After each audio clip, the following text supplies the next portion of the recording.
आज की वीडियो में हम साधारण ब्याज से संबंधित एक सवाल को हल करेंगे। यह सवाल विगत किसी प्रतियोगी परीक्षा में पूछा गया है, तो आइए हम लोग इसको हल करके देखते हैं।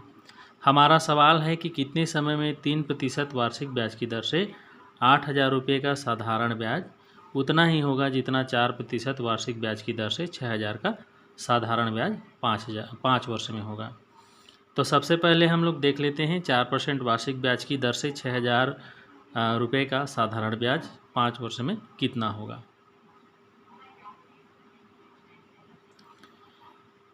अब हम इस सवाल को हल करते हैं।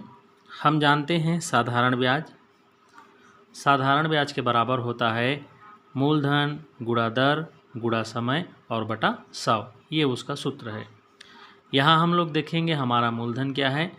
तो मूलधन यहाँ पर देखिए हमारा है 6,000। दर क्या है, तो दर दिया हुआ है 4% और समय है 5 वर्ष। इन सभी को इस सूत्र में रख देना है।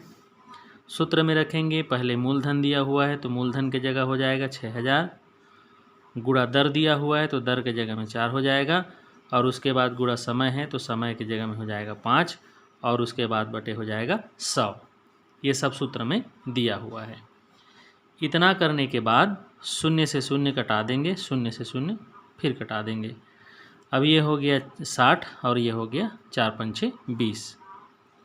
तो ये हो जाएगा हमारा 60 और गुणा 20, 6 दूना 12 और एक शून्य यहाँ एक शून्य यहाँ, तो कुल मिलाकर हो गया टोटल 1200।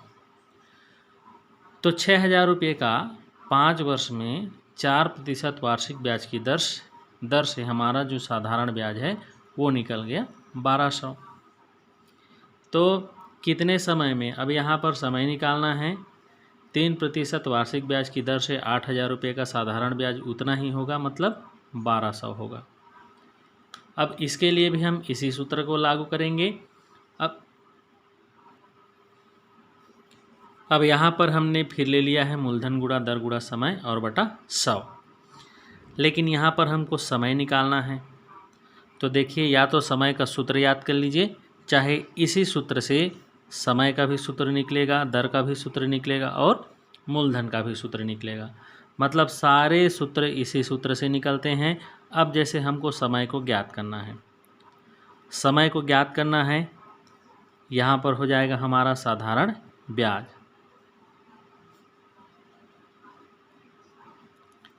ये साधारण ब्याज बराबर इतना होता है। अब हमारा जो समय है जिसको हमको ज्ञात करना है उसको एक तरफ रख लेते हैं। अब बाकी दूसरी तरफ है साधारण ब्याज। अब ये जो 100 है इधर भाग है, वह जो है दूसरी तरफ जाके गुणा हो जाएगा, और जो समय के साथ गुणा है दर वो वहाँ जाके भाग हो जाएगा, और मूलधन भी समय के साथ गुणा है वह भी भाग हो जाएगा। मतलब जितना ऊपर में हो सब नीचे चला जाएगा और जो नीचे है वो ऊपर चला जाएगा। तो इस तरह से हम समय को भी निकाल सकते हैं। अगर दर को निकालना रहेगा तो दर को यहाँ पर रख देंगे, बाकी सबको दूसरी तरफ पक्षांतर कर देंगे।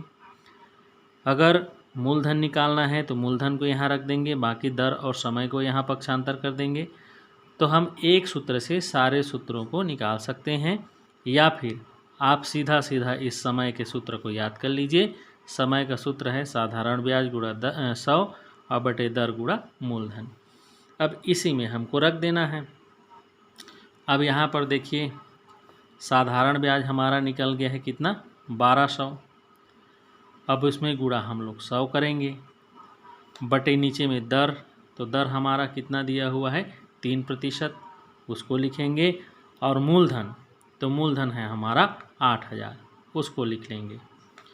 ये हमारा दर हो गया, ये हमारा मूलधन हो गया, और साधारण ब्याज हमने निकाला है उतना ही होगा, जिसका इतना इसका जितना होगा उतना ही उसका होगा। उसको हम लोग निकाल लिया है 1200, उसको हम लोग रख दिए हैं।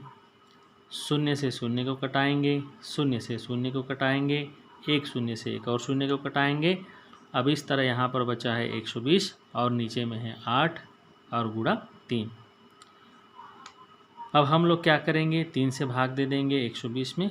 3 एकम 3, 3 चौक 12 और 3 शून्य 0। ये हो गया 40 और 40/8। 40/8 ये वाला। 8 एकम 8 और 8 पंचे 40। इस तरह से जो हमारा समय है वह निकल गया 5 वर्ष। तो अगर इस प्रकार के सवाल आते हैं तो आप अगर समय निकालना है तो भी इसी सूत्र से, और दर निकालना है तो दर को यहाँ रखना है, बाकी समय और मूलधन को पक्षांतर करना है। अगर मूलधन निकालना है तो मूलधन को यहाँ रखना है और दर और समय को यहाँ रखना है। तो आप इसी सूत्र से साधारण ब्याज निकाल सकते हैं, समय भी निकाल सकते हैं, दर भी निकाल सकते हैं, मूलधन निकाल सकते हैं, मतलब सारे सवाल को इसी एक सूत्र से हल कर सकते हैं। आशा करते हैं हमारा यह वीडियो आपको पसंद आएगा। अगर हमारा यह वीडियो आपको पसंद आता है तो वीडियो को लाइक कीजिए और हमारे चैनल को सब्सक्राइब कीजिए। धन्यवाद।